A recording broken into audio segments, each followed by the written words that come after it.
Why is biodynamic viticulture sometimes associated with dark magic or the occult? Why is using wine in religious rituals as a sacrament considered normal for many people, but taking it beyond that is not? And why are wines from England becoming increasingly popular? In today's episode, you'll hear the stories and tips that answer those questions in our chat with Jo Penn, the New York Times and USA Today best-selling author about her latest novel, Blood Vintage, set in an English vineyard. I just finished reading it and I absolutely loved it. By the end of our conversation, you'll also discover some of the most memorable aspects of Jo's Pinot Noir tours in South Otago, New Zealand, which New Zealand dishes pair best with the country's Pinot Noirs, what vineyard life is really like behind the romance of sun-dappled vines, how Jo found inspiration for writing Blood Vintage, especially the wine themes and setting, some of the dangers of working in a vineyard, the differences between the taste of a biodynamic wine versus a conventionally produced wine, and the most surprising thing Jo learned about winemaking while writing the book. All right, let's dive in.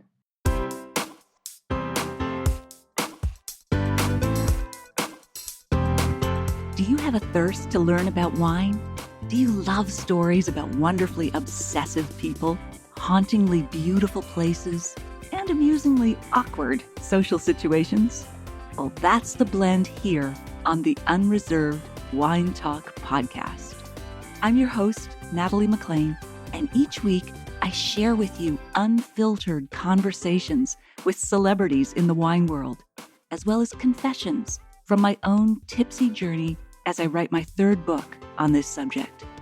I'm so glad you're here. Now pass me that bottle, please, and let's get started. Welcome to episode 305. Jo Penn launched her new book, Blood Vintage, yesterday via a Kickstarter, which is a crowdfunding platform that many people associate with music, technology, and other projects. However, it's becoming increasingly important for books as well, especially for authors who are more entrepreneurial like Jo. Her Kickstarter campaign runs from October 1st to the 15th, so if you're curious about it and/or her book, check it out before it closes. I've put a link in the show notes to her Kickstarter. Speaking of books, if you're reading the paperback or ebook of Wine Witch on Fire, Rising from the Ashes of Divorce, Defamation, and Drinking Too Much, or listening to the audiobook, I'd love to hear from you at natalie@nataliemclean.com. I'll put a link in the show notes to all retailers worldwide at nataliemclean.com/305. In personal news, I'm excited to share with you that I'm a finalist for the 2025 International Wine and Spirits Competition Wine Communicator of the Year trophy. This is the award that Jancis Robinson and other wine writers I admire have won previously, and it recognizes excellence in wine education and storytelling across various media platforms, like this podcast. There are 4 others nominated from the US, UK, Argentina, and Australia, so it is an honor to represent Canada in what I believe is the world's best competition for both wines and spirits to be recognized globally. I also appreciate the comments from the judges. Quote, Natalie is very recognized and very accomplished. Her podcast, Unreserved Wine Talk, has amassed a large audience. She continues to inspire enthusiasts through her books, media appearances, and innovative digital platforms. Her body of work really speaks for itself, end quote. So the winner will be announced November 12th in London, England. Thank you so much for supporting this podcast. This nomination is as much yours as it is mine. Okay, on with the show.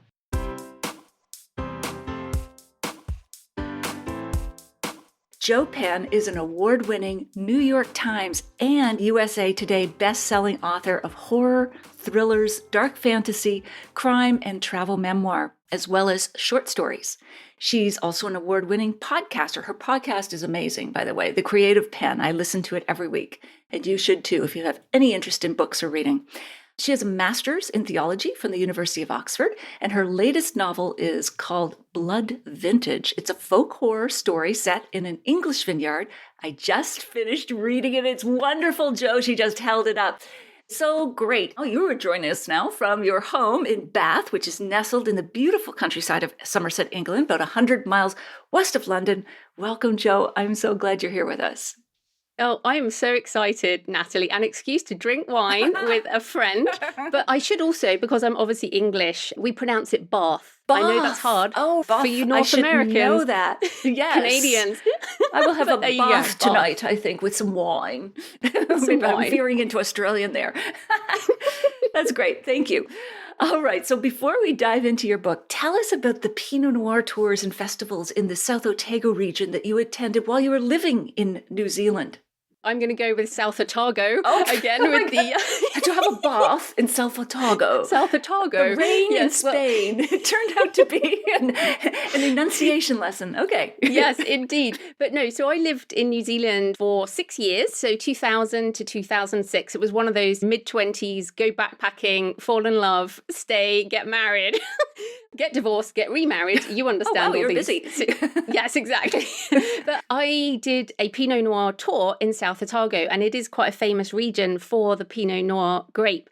I wanted to tell you about two particular vineyards. One is called Mount Difficulty, which is a wonderful name in that region because the mountains, the Remarkables, are really high, and it's a pretty hardcore walking region, skiing region in the winter.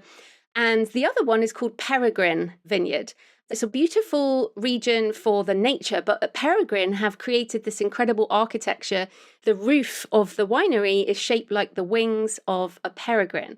And I particularly remember that tour. And for people who don't know, it's out of Queenstown in the very southeast of New Zealand. So it's really far south, gets very cold in the winter, but highly recommended. And you're the best at pairing, but I was going to put it with New Zealand wild venison, which is something you get a lot of around there. But you've tasted the New Zealand Pinots, Oh, right? I love them. New Zealand is better known for Sauvignon Blanc, but I think the Pinot Noirs are even more spectacular. They've got this nervy, edgy acidity that I love. It's just almost like the wine vibrates in your glass, and it's so food friendly because acidity is to wine as salt is to food. It brings forward flavor, but gorgeous wines. Absolutely. Since you mentioned the Sauvignon Blanc, I also wanted to recommend a very specific New Zealand oyster as a pairing with that, which is the bluff oyster. And I think you like oysters, right? I write about them. Yeah. It's the one thing I can't get past. Just, it's a texture thing. But anyway. Okay. For people who love oysters who are listening, I love oysters. I've eaten oysters all over the world. And the bluff oyster in New Zealand has a very short winter season, but it is incredible. To me, it is the best. And I have a vivid memory of drinking a Sauvignon Blanc with a bluff oyster, a whole maybe dozen oysters on the lake there, Lake Wakatipu in the winter sun. So I highly recommend that pairing as well. And it's very hard to get them anywhere else in the world. Oh, wow. I'll have to make a note of that. My husband likes the oyster, so there we go. We'll do that. I love that. Great evocative image there that carries through with your book. So let's set the stage for your book, Blood Vintage. You did a serious amount of research into biodynamic winemaking and winemaking generally. So before we talk about that, maybe share the overview of the book's story with us, please. This is the back of the book, Blood Vintage. This is a special edition, so I shall read it for you. Please. The perfect vintage requires the darkest sacrifice. Ooh. In the rolling hills of Somerset, England, an ancient evil ripens alongside the grapes of standing stone cellars. Rebecca Langford never expected her architectural career to lead to the secluded rural village of Winbridge Hollow. But after a violent clash with eco-activists, she flees the chaos of London, desperate for a new start. She seeks refuge at Standing Stone Cellars, a vineyard renowned for its award-winning wines and mysterious history, nestled in the shadow of ancient oaks and standing stones that have watched over the land for millennia. But this vineyard is no sanctuary. From the primal fires of Beltane to the chilling shadow of Sarwyn, Rebecca finds herself ensnared in an ancient cycle of sacrifice and rebirth. The disappearance of her fellow workers amidst evidence of blood rites forces her to confront a horrifying truth. Standing Stone's exceptional vintage is nourished by more than just sunlight and soil. As the veil between worlds grows thin, Rebecca must make an impossible choice. Embrace the dark legacy of the vineyard, and secure her place amongst its guardians, or risk becoming the next offering to the insatiable horned god that demands his due. Blood vintage is an atmospheric descent into folk horror, where the line between sacred and profane blurs with each sip of wine. Lose yourself in a world where pagan ritual and modern ambitions collide, and discover the terrible price of belonging in a place where the very earth demands blood. Ooh, I love that. That is such a great description. That really captures it. So atmospheric, so dark and brooding. And yet, bonus for us who love wine, wine is running right through it, is woven into it. Okay, so before we dive into that, I'm itching to get there. You selected a wine to pair with your book, as have I. So let's hear about yours first. What is it?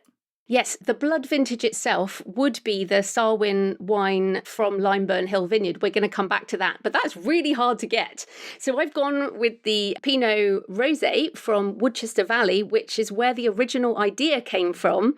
And I love a rosé, and we'll obviously talk about where this has come from. I have my glass ready. This has been chilled. But yes, Woodchester Valley Pinot Rosé, and I read about it. It's 100% Pinot Precoce, so the early Pinot Noir. Oh, lovely. I love a rosé. I've chosen a more brooding, darker wine for you and your book. This is from Italy because we just don't get many English wines here in Canada. But this one, the label has a woman and her hair is inflamed because fire is a metaphor, but also the sun and stars are all around her. It comes from the Donna Fugata winery in Italy, which means fugitive woman on the run, which I think Rebecca is a little bit from her architectural career, and she's escaping out to the countryside with the vineyards. Anyway, lots of metaphors, but I love the labels on this. So let's have a sip to get going here. Hear the sound effects. Cheers. Oh, you have a goblet there. Yes, my special glass. I bought this 20 years ago. I was in Prague with a friend of mine. It was the winter, and I saw these glasses. I drank a lot more red wine at the time, and I was like, this is perfect. I love these. And this is one of those times where, I'm backpacking. Do I really want to take glass anywhere? But we had such a lovely trip, and these memories of drinking together are important. So that's the story of the glass. I know it's not perfect for rosé. We're not going to get technical here, but for those who want to know, an ideal glass is clear and has a big enough bowl so that you can swirl it. But I love the goblet. Very atmospheric, very apt. Very blood vintage. Very blood vintage. Very gothic. That's lovely. Okay, tell us what drew you to this story in the first place. Like, where were you? Oh, wait, I haven't had a sip yet. Yes, wet your whistle. Oh, it's really tasty. It's very strawberry.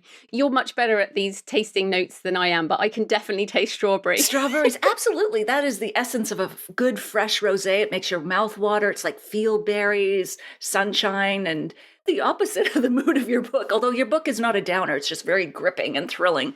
So tell us more about where this idea came to you. Yes, Woodchester Valley is a small vineyard. Most of the vineyards in England are smaller, although they're getting bought up, as many of these things do.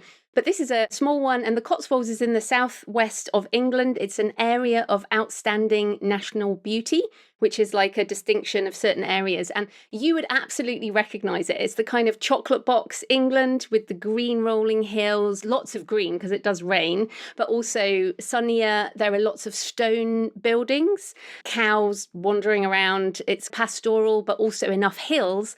And the Woodchester Valley, I went with my dad and my stepmom, and my husband drove. So my dad and my stepmom and I drank. And we went to the vineyard. So it was July. So the grapes were the tiny little green bits. So they weren't full yet. Excuse my language, which is not perfect. That's okay. But you are a fiction writer, not a wine writer, so that's all good. I describe it better in writing than words and speaking words. But anyway, so we went there for a wine tour, and one of the first things they said was this area of vines was south facing, and it was beautiful. And they told us about the frost candles, the bougies, I think they're called, where in the winter, and the vision in my mind, where in the winter they get these beeswax. They're very good for the environment and things. They put them in amongst the vines to stop the frost and to stop them killing the bud break, I think it's called. And I was like, oh my goodness, in my mind, I could see the frost candles, and I've had some story going off in my brain. So that was one little thing. And then we walked past the crushing equipment and the bottling thing where they do the pet nat, I think it is, and they turn the bottles, and I was like, oh, that could explode. And then they told us about this ancient part of the vineyard that they own where we couldn't visit. And I was like, I got to know about that. And it turns out, this is owned by a female vineyard owner, Fiona, and she found a mention of this area in the Domesday Book. So if you don't know, it's an 11th century document that was essentially a tax record. So they could tax people on land. And there's a vineyard in this area from the 11th century. And so I was like, oh my goodness. And then, of course, the Romans brought vines to this area. So in my mind, I was like, there has to be some ancient ritual in this place. So that's where it came from. Oh, that's marvelous. And you're already painting a picture with all those visuals and the mystery, the history, everything.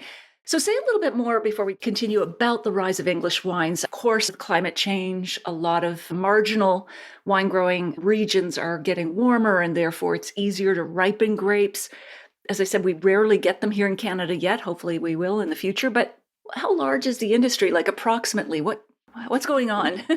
Yeah, what's going on? Basically, as you mentioned, climate change. So they told us this in the Woodchester tour, is that the climate here now in the south of England is the same as the Champagne growing region in France.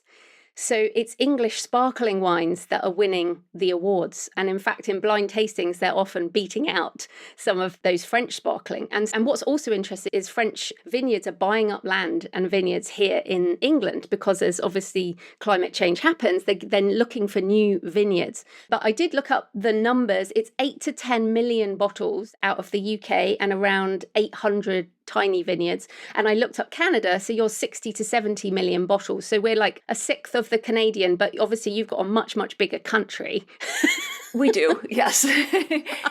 But compared to New Zealand, obviously New Zealand is a tiny country and has a huge wine industry, and it's a lot bigger than both Canada and England. So I'm hoping that over time, one of the benefits of climate change might mean more English wine. But now, if you go to English pubs, wine bars, you can buy English wine. It's on the supermarket. So I hope that you can get some over there. That'd be great. And I've heard they're even planting vineyards in Scotland these days. So yes. There's one in a biodynamic vineyard in Wales as well, near where I am. But just to come back on the Romans, because I think this is really interesting for people and why the spirit of the land is so important here, is that the Romans brought vines here between 43 AD and 400 AD, 1600, 2000 years ago.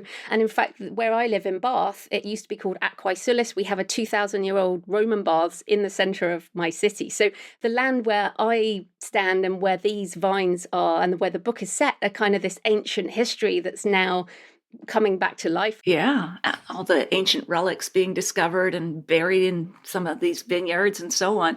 So back to your story at Woodchester Valley. So they mentioned you couldn't go in that part of the vineyard, which of course immediately sparked curiosity and probably the desire to go in that vineyard. You said they also mentioned, or was it them that mentioned that story of not being able to go in there? It reminded you of a performance of Euripides the Bacchus. Maybe tell us about that, what the connection. Yeah, so that night, and of course my dad and me and my stepmom, we drank a few of the wines. We tasted in a proper way, and no spitting. And that night I remembered, it's funny how these memories come back to you. So a performance of the Bacchae, which is an ancient Greek tragedy, again, many thousands of years old. And in it, and of course Bacchus, Greek god of wine and fertility and all these kind of wonderful things. And in it, the worshippers of Bacchus, in a sort of rite, they go mad, essentially, and they rip apart a man instead of a deer. And this kind of gave me another thought about these sort of pagan rituals that go on around wine. And again, in our Western society, we have Christianity and Judaism, both of which use wine in religious ritual. So using wine in religious ritual as a sacrament is normal for most people. But in terms of taking it further into where you are on a different plane of consciousness, I just thought this was a super interesting thing. Also, the kind of the fertility stuff and the vines and wild nature. I love wild nature. I think it's too fascinating. You've been in these vineyards all over the place, and it's the wild sections that I find really interesting because they might be all manicured in places, and then there's these kind of bits that are fascinating. And it's a perfect symbol for the balance in life between restraint and thinking and the wildness, feralness of nature and the body, the mind versus the body. All the metaphors are working for you in this one. That's fantastic. And where were you watching that play? It was back when you were a high school student, right? Yes, and I think that's why it's funny when these memories emerge, and this is a kind of human brain thing, isn't it? You think about something and it sparks something else.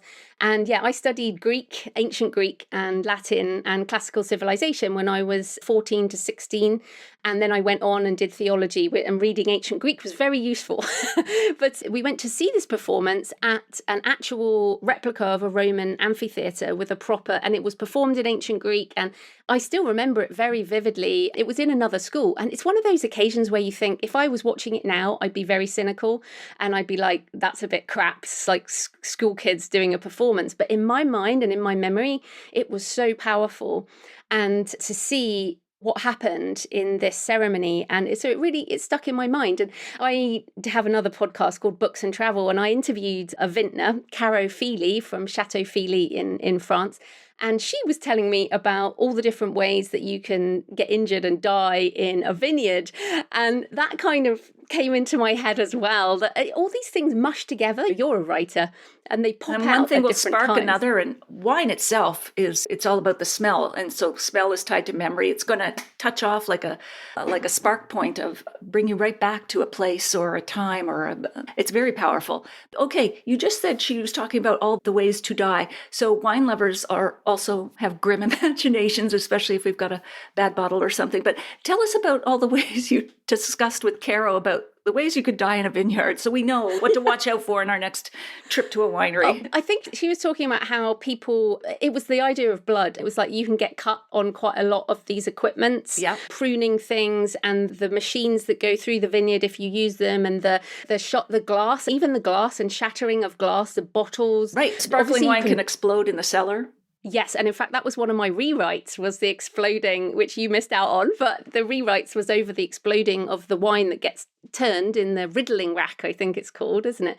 Yeah, which is cool. And then in those wine barrel rooms, one of those could slip, and some of those are super heavy barrels. You could definitely get crushed. Absolutely. Under. And people have been known to fall into vats and not drown, but actually asphyxiate because it's all CO2. And it is quite deadly to be around a winery. I never thought about it that way, but you're right. And the bottles, they can explode because they're under pressure. The bubbles create the pressure. It's 90 pounds per square inch. It's equal to city bus tires. And it's going under a second fermentation, adding more and more pressure under that glass. So if that's not solid, you get exploding bottles for sure. Yeah, and it's very interesting because obviously I'm an author and I sit at my desk and I don't have much that can kill me in my day job, but I just love researching all this. And I think one of the things that really came home to me in doing this research and going to vineyards was it's such hard work. Like, it's seriously hard work. There's this romance about, when I get rich, I'll just have a vineyard or whatever. And it's so much work, and then also so much investment in all the equipment and all the things you need. And I think that really impressed upon me how difficult it was, but also how tired these people must be during the harvest time and all that. And yes, be careful out there in your vineyard. Absolutely. And we share a personal trainer. So this is just bringing to mind the hard physical work of a vineyard. I always thought you could design a workout program around wine. So you'd have like abs of stainless steel. I don't know. Like I've got a bit of a workout here on my arm. Yeah, that's right. That's deltoids, right? Thanks, Dan. But so you live an hour's drive away from one of England's few biodynamic vineyards. Maybe tell us about that. So this is really special. Limeburn Hill Vineyard, biodynamic, and it is certified. And I know you've had someone on the show to talk about biodynamics quite recently. In fact, I was listening to that earlier. But essentially, this is in the Chew Magna area near me. It's limestone. The Romans were working in that area. So again, very ancient land. It has 3,000 vines hand planted. It's run by a couple, Robin Snowden and Georgina Harvey. And I went there and spent a day there. I did a course on biodynamic wine growing, and it was full of wine people. And then I was like, I'm writing a novel. And Robin was very patient with me. And especially when I said, oh, where do you bury the bones? He was like, okay, I'll show you. But I think first of all, their wines are the Pet Nat. I think that's... Yeah, Pétillant Naturel. It's a light fizzy wine. But yeah, it's Pétillant in the bottle. So it's fermented in the bottle. And their wines, they have 3 wines named after those festivals. So Beltane, Lammas and Samhain. So these are Celtic festivals. And so and one's a white, orange, one's the rosé, and one is the red, the Samhain, the winter wine, which I think is Pinot Noir. And so I went there and I saw these wines, and that gave me ideas. But then also they explained what biodynamics is, and the Rudolf Steiner method of really just the holistic view of the vineyard as a contained ecosystem. And they were taking this very seriously. So they had wild bees because it's all the natural yeast in the area. There's no extra stuff. They have these little sheep that run around eating things. Lamb mowers. They have wildflowers. Yes. And I was super impressed by, again, how much work this is, but also the ecosystem of their land. It was beautiful. It was so beautiful. A wonderful day. And again, the sort of romantic idea. But he demonstrated the dynamizer, they call it, which is a stirring thing where they stir for a minute in one direction and then the other direction. And he had the books out with all the sun and the moon and the planting and the energies that go into it. And this was all just fascinating to me. That is Limeburn Hill Vineyard. And they do tours and courses and things. Again, their wine is very hard to get. It's served at a lot of independent restaurants, fairs and things like that. But they're fascinating. And I should say there was no sacrifice. Yeah, I was going to say. No blood sacrifice, no you can't go into that part of the vineyard. That's where our former tasting staff room people are buried. But they did honour the land. They had an area which was a kind of sacred area, a sacred grove. Okay. And obviously there is the place where they bury the horns, and there are some preparations with skulls and things. So it's just some weird stuff going on in biodynamics, right? But fascinating. Yeah, absolutely. So just say a little bit more if you remember it from your course. They bury the bull's horns and the skull and put things in it? Yes, so I do remember. So preparation 500 is the cow horn. So each of these preparations are made from the animal parts, so stomachs, bladders, intestines, skull. And then you fill them with manure or certain plants like yarrow, chamomile, different things. And that should be growing on your land as well. So it's all a contained ecosystem. And then you basically bury the horns in the winter. And then all the skulls you put in this wet place, like under some running water. And then after a certain amount of time, it gives you some stuff, like some compost. And then you put that in the dynamizer and you turn it into tea. And then you spray it on either the roots or the leaves or whatever you need. They also use quartz. And if anyone listening is, oh, she's butchering this. What's so fascinating is you might think, oh, that is just weird, like strange stuff. But when you think about the vineyard as an ecosystem and the real terroir, the sense of place that they're trying to just put into every single drop of the wine, why would you bring in something from the outside? And then the natural way of making these sprays and these treatments. And Robin was saying very much that you go out and you get to know the vine and you look at it and you're like, okay, this needs some more moisture or this needs some more whatever. And then you use the preparation that will go with what the land needs. And it can take a long time to get the land back up to what it should be. In fact, he said there were no worms in the soil when they bought. So it's dead. The microbial life was just dead. Yeah. Exactly. And it took them several years, although I think he said it was quicker than expected, until the earth is just chock full of worms. It's like the vines had to go to rehab and get off their drugs, their fungicides and pesticides. Yes, that's the thing. And they planted that vineyard. So I guess they got the vines and put them there. But I just thought that was fascinating because the idea of the land itself is what I'm so fascinated with, how we feed the land to make the land then feed us. And this is something that just really interests me. Absolutely. And for whatever you believe with the astrological signs and some of the aspects of biodynamics, I think it can't be faulted overall because it means that those who engage in those practices really have to pay attention, as you say, to the land. They really have to look at each vine almost individually and say, what does this need?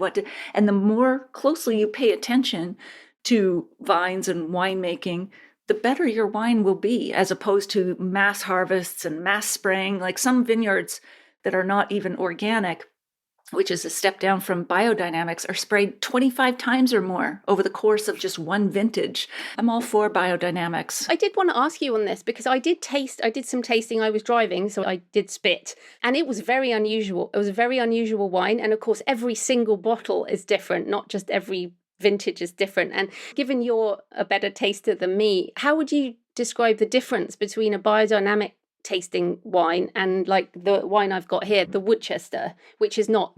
So you have regular wines, and then you have organic, you have biodynamic, and everything that organic wines are, biodynamic must be plus. There's not going to be as many sulfites, a preservative, in organic or biodynamic as regular wines, but I think we exaggerate just how sensitive we might be. It's only about 5% of the population that are really sensitive to sulfites. And a glass of orange juice on average has more sulfites on average than a whole bottle of wine. So one major difference, though, will be the sulfite content. But apart from that, I think when a blind tasting, I'm not sure that I could say that's a biodynamic, and that's, unless I was comparing a really mass commercial market kind of wine that's made breakfast cereal.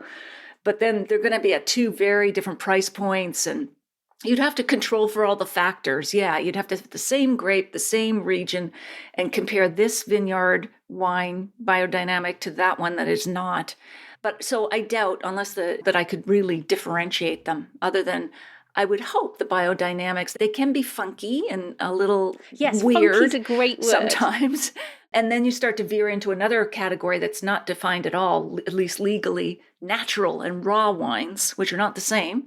Just like all stallions are horses, but not all horses are stallions. I can pick out sometimes more obviously what is a natural wine, because it will have zero preservatives, and just, sometimes it can get quite funky.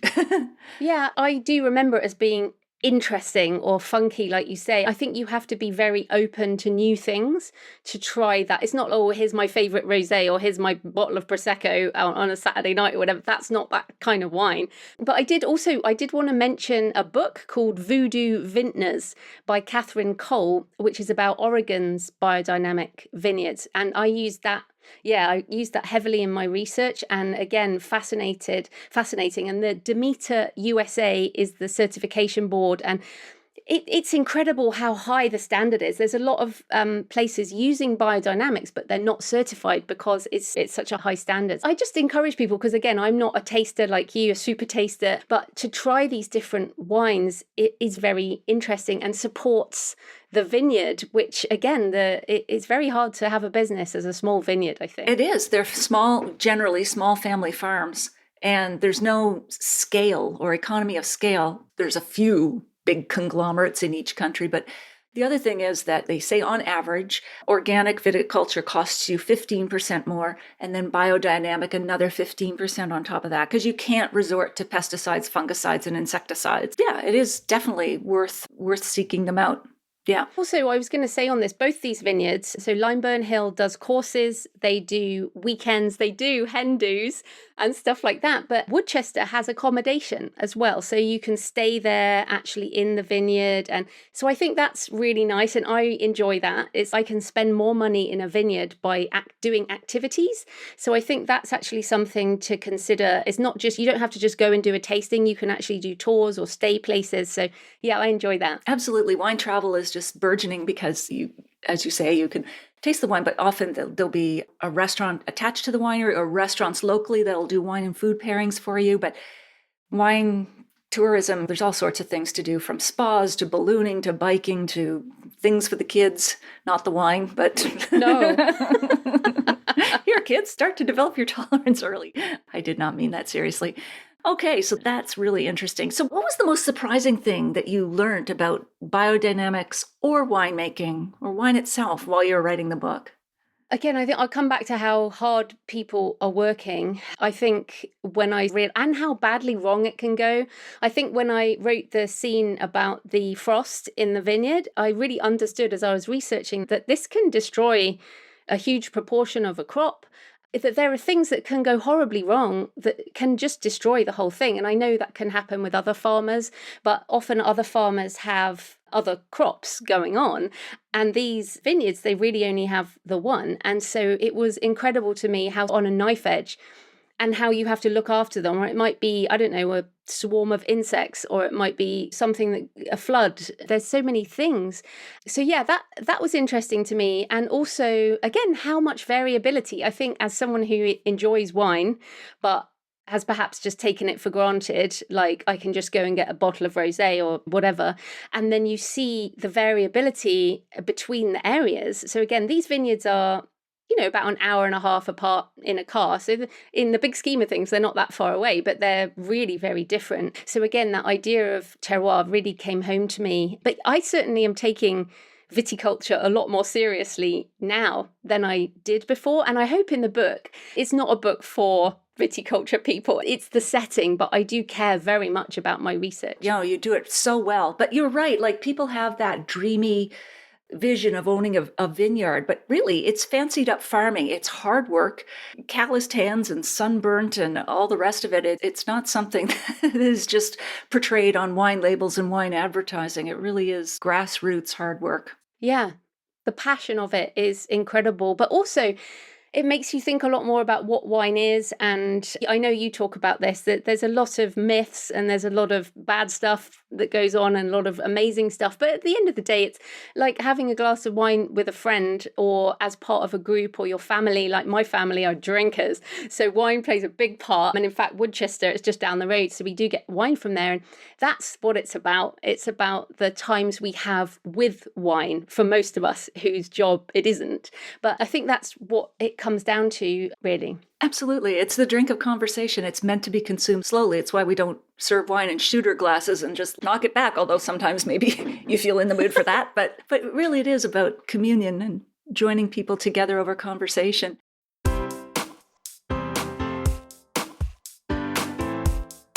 Well, there you have it. I hope you enjoyed our chat with Jo. Here are my takeaways. Number 1, why is biodynamic viticulture sometimes associated with dark magic or the occult?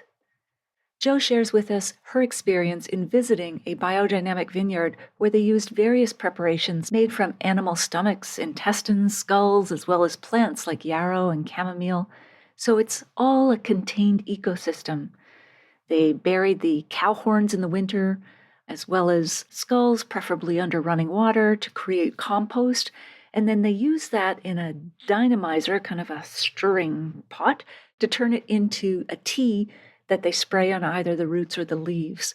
Some people hear about these practices and think they're kind of strange.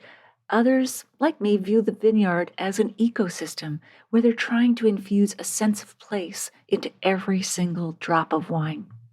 Number 2, why is using wine in religious rituals as a sacrament considered normal for many people, but taking it beyond that is not? Jo explains that in both Christianity and Judaism, wine is used as a religious sacrament, but taking it further to a different plane of consciousness, like some of the ancient Celtic celebrations tied to nature and fertility that she explores in the book, well, that's often considered outside the norm. Of course, Jo imbues this wonderfully with her vivid imagination in writing in the book to involve more frenzied, darker notions of sacrifice in wine. And number 3, why are wines from England becoming increasingly popular? Jo observes that climate change has made the south of England similar to the Champagne region in France in terms of the warmth needed to ripen grapes. The UK now produces about 10 million bottles a year from about 800 vineyards. English sparkling wines are winning the awards, and in many blind tastings, they're often placing ahead of French bubblies. Champagne producers are also buying English vineyards as a result. In the show notes, you'll find the full transcript of my conversation with Jo, links to her website, books and Kickstarter, the video versions of these conversations on Facebook and YouTube Live, and where you can order my book online now, no matter where you live. If you missed episode 200, go back and take a listen. I chat about biodynamic winemaking with Valerie Cathwala. I'll share a short clip with you now to whet your appetite. What do you mean by German-speaking wines? It's wines from countries where German is either the main language or one of the main languages. More broadly, it's a certain mindset, a certain shared tradition and values, grape varieties, winemaking approaches, geography, climate, that these regions, Germany, Austria, this little corner of northern Italy, and the eastern part of Switzerland all share. Is there a style that runs through them? Is it like the edgy acidity or? These are all cool climate regions, and acidity is a hallmark.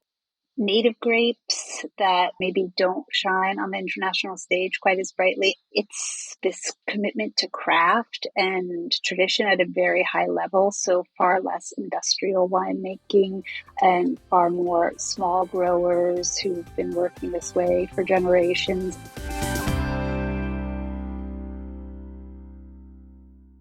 You won't want to miss next week when we continue our chat with Jo.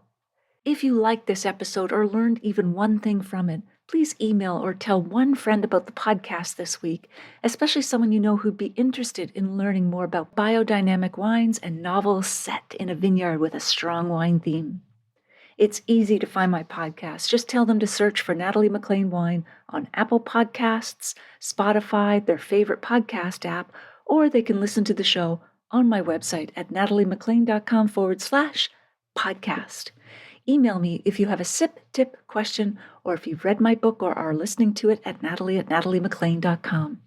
In the show notes, you'll also find a link to take a free online food and wine pairing class with me called The 5 Food and Wine Pairing Mistakes That Can Ruin Your Dinner and How to Fix Them Forever at nataliemaclean.com/class. That is all in the show notes at nataliemaclean.com/305. Thank you for taking the time to join me here. I hope something great is in your glass this week. Perhaps a zesty English sparkling wine that would pair perfectly with the novel Blood Vintage.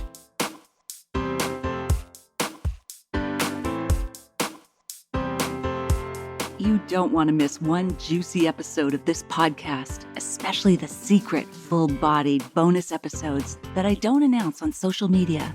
So, subscribe for free now at nataliemaclean.com/subscribe. Meet me here next week. Cheers.